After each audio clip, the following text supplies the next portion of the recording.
Hello বন্ধুগণ, আমি সাধনা সম্পূর্ণ নতুন একটা ঝাঁকানাকা রেসিপি নিয়ে চলে এলাম রান্নাঘরে। আজকে আমি তোমাদের সাথে শেয়ার করছি দুধের সাথে সুজি গুলে দারুণ টেস্টি একটা রেসিপি। এইভাবে যদি বাড়িতে একবার বানিয়ে খাও, দোকান থেকে কিনে খাওয়ার কথা ভুলেই যাবে। আজকে আমি তোমাদের সাথে শেয়ার করছি একদম মুচমুচে খাস্তা বিস্কুটের রেসিপি।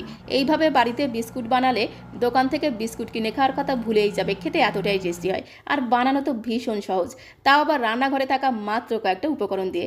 রেসিপিটি বানানোর জন্য প্রথমেই দেখো আমি একটা মিক্সিং বোল নিয়েছি, তার মধ্যে আমি এক বাটি দিয়ে দিলাম সুজি। এখানে 200 গ্রাম সুজি আছে, তবে সুজির পরিমাণটা তোমরা আরও বাড়িয়ে অথবা কমিয়ে নিতে পারো, তাতে কোনো সমস্যা নেই। যতটা আমি সুজি নিয়েছি তার অর্ধেকটা পরিমাণে দিয়ে দিলাম আটা। যে আটা দিয়ে আমরা প্রতিদিন রুটি বানাই, সেই রুটি করার আটা দিয়ে দিলাম হাফ বাটি।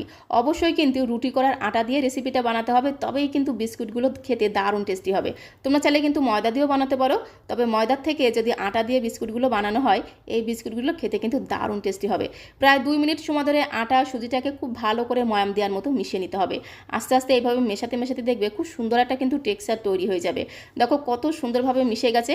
প্রায় 2 মিনিট সময় ধরে সুজি আর আটাটাকে খুব ভালো করে এইভাবে তো সুজি আর আটাটাকে খুব সুন্দর করে মিশিয়ে একটা সাইডে আমি রেখে দিলাম।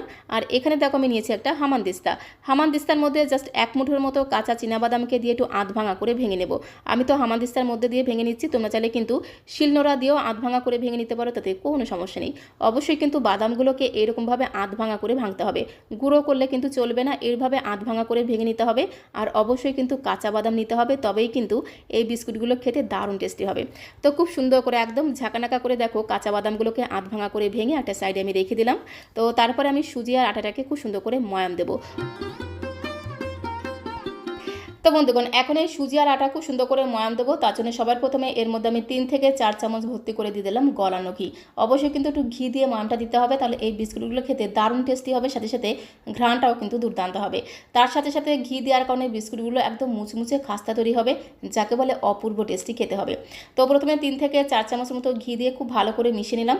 আর মেশাতে মেশাতে মনে হলো এর মধ্যে আরও একটু ঘি দিতে হবে, তাই এর মধ্যে আমি আরও 2 থেকে 3 চামচের মতো ঘি দিয়ে খুব ভালো করে ঘষে ঘষে ময়াম দেবো। যতক্ষণ মিশ্রণটা বেশি একটু ভিজে ভিজে আসছে আর হাতের মধ্যে দলা পেকে আসছে বা মুঠো পেকে আসছে, ততক্ষণ অবধি এইভাবে খুব ভালো করে ঘষে ঘষে ময়াম দিতে হবে। প্রায় 2 থেকে 3 মিনিট সময় ধরে খুব ভালো করে এইভাবে ময়াম দিতে হবে। আস্তে আস্তে দেখবে হাতের মধ্যে এরকম দলা পেকে আসবে। যখনই দেখবে এরকম একটু মুঠো পেকে আসছে বা দলা পেকে আসছে, তখনই বুঝে নিতে হবে যে ময়ামটা একদম পারফেক্ট হয়েছে। যত ভালোভাবে ময়াম দেওয়া হবে বিস্কুটগুলো কিন্তু ততটাই একদম মুচমুচে খাস্তা তৈরি হবে। তো খুব সুন্দরভাবে দেখো ময়ামটা দেওয়া হয়ে গেছে। তো এখন আমি এর মধ্যে আগে থেকে আধ ভাঙা করে রাখা চীনাবাদামগুলো দিয়ে খুব ভালো করে মিশিয়ে নেব। তো বন্ধুগণ, দোকান থেকে দাম দিয়ে দিয়ে বিস্কুট না কিনে যদি এইভাবে ঘরে বানিয়ে নেওয়া যায়, বিস্কুটগুলো ভীষণ হেলদি তৈরি হয়, সাথে সাথে টেস্টিও খেতে হয়। আর এইভাবে একবার বাড়িতে বানালে দোকান থেকে বিস্কুট কিনে খাওয়ার কথা ভুলেই যাবে, খেতে এতটাই টেস্টি হয়। তো আগে থেকে আধ ভাঙা করে রাখা চীনাবাদামগুলোকে দিয়ে খুব ভালো করে মেশানো হয়ে গেলে এই সময় আমি এর মধ্যে হাফ বাটি দিয়ে দেবো চিনি। তবে পুরোটা চিনি একবারে দিলাম না, কিছুটা চিনি দিয়ে খুব ভালো করে মিশিয়ে নেব। আর চিনিটা এই সময় দিতে হবে, তাহলে চিনিটা বেশ একটু গোটা গোটা থাকবে, একদম দোকানের বিস্কুটের মতো খেতে লাগবে। তো এইভাবে দেখো কিছুটা চিনি দিয়ে খুব ভালো করে মিশিয়ে নিলাম। তো তারপরে আরও কিছুটা চিনি দিয়ে আবারও খুব ভালো করে মিশিয়ে নেব। চিনিটাকে দিয়ে খুব ভালো করে দেখো মিশিয়ে নিলাম। আমি 1 বাটি সুজি হাফ বাটি আটার মধ্যে হাফ বাটি দিয়ে দিলাম চিনি। তবে মিষ্টির পরিমাণটা তোমরা যে যেমন মিষ্টি খেতে পছন্দ করো সে অনুসারে এখানে চিনিটা অ্যাড করে দেবে। তো তারপরে দেখো আমি নিয়েছি লিকুইড দুধ, আগে থেকে জাল দিয়ে ঘন করে ঠান্ডা করে রেখেছিলাম। তো অল্প অল্প করে নর্মাল টেম্পারেচারের লিকুইড দুধ দিয়ে খুব ভালো করে মেখে একটা ডো আমাদের বানাতে হবে। ডোটা যেন বেশি নরম না হয়ে যায়, একদম টাইট করে ডোটাকে মাখতে হবে। তো তার জন্য অল্প অল্প করে দুধ দিয়ে খুব ভালো করে চেপে চেপে ঠেসে ঠেসে একটা ডো আমি বানিয়ে নেব।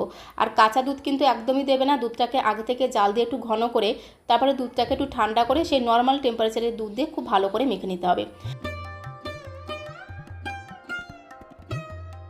তো এইভাবে অল্প অল্প করে লিকুইড দুধ দিয়ে খুব ভালো করে চেপে চেপে টেসে মেখে ঠিক এরকম একটা টাইট ডো আমাদের বানাতে হবে।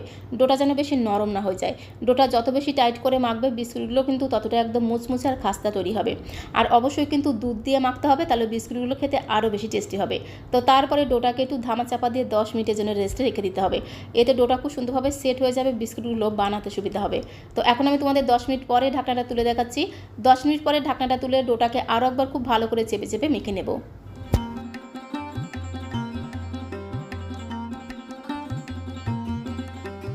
তো ডোটাকে আমি আরও একবার খুব ভালো করে দেখো চেপে চেপে মেখে নিলাম। আর তোমরা দেখেই বুঝতে পারছো ঠিক এরকম একটা টেক্সচার তৈরি করতে হবে। তো তারপরে ডো থেকে আমি ছোটো ছোটো করে লেচি কেটে নেব। খুব বেশি একদম বড় বড় করে তৈরি করব না, লেচিগুলোকে হাতের মধ্যে নিয়ে খুব ভালো করে চেপে চেপে এরকম ছোটো ছোটো বলের মতো তৈরি করতে হবে। একদমই কিন্তু পাতিলেবুর মতো সাইজ তৈরি করতে হবে, খুব বেশি বড় করব না।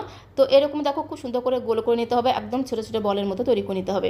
তো এখন এগুলোকে আমি বিস্কুটের মতো শেপ তৈরি করে নেব। তার জন্য দেখো এখানে নিয়েছি একটা স্টিলের কাপ বা মগের পেছনটা যেহেতু একদমই প্লেন বা সমান, এইভাবে একটু হালকা হাতে চাপলেই দেখবে একেবারেই কিন্তু চ্যাপটা হয়ে যাবে, সাইড থেকে ক্রাক তৈরি হবে, মানে একদমই কিন্তু ফেটে ফেটে যাবে, অনেকটা দোকানের বিস্কুটের মতো দেখতে লাগবে।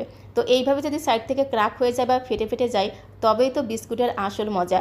বিস্কুটগুলো খেতেও ভালো লাগবে, দেখতেও কিন্তু সুন্দর লাগবে। ঠিক একই রকমভাবে দেখো এইভাবে একটু চাপলেই দেখো কত সুন্দর চ্যাপটা হয়ে যাচ্ছে। আর সাইড থেকে দেখো অবশ্যই কিন্তু এইভাবে ফেটে ফেটে যাবে বা ক্রাক তৈরি হবে, তবেই কিন্তু বিস্কুটগুলো একদম পারফেক্ট তৈরি হবে। একে একে সবগুলো বিস্কুট দেখো খুব সুন্দর করে আমি তৈরি করে নিলাম। তো এখন এই বিস্কুটগুলোকে আমি তেলের মধ্যে ভেজে নেব। তার জন্য সরাসরি চলে যাব কড়াইয়ের কাছে।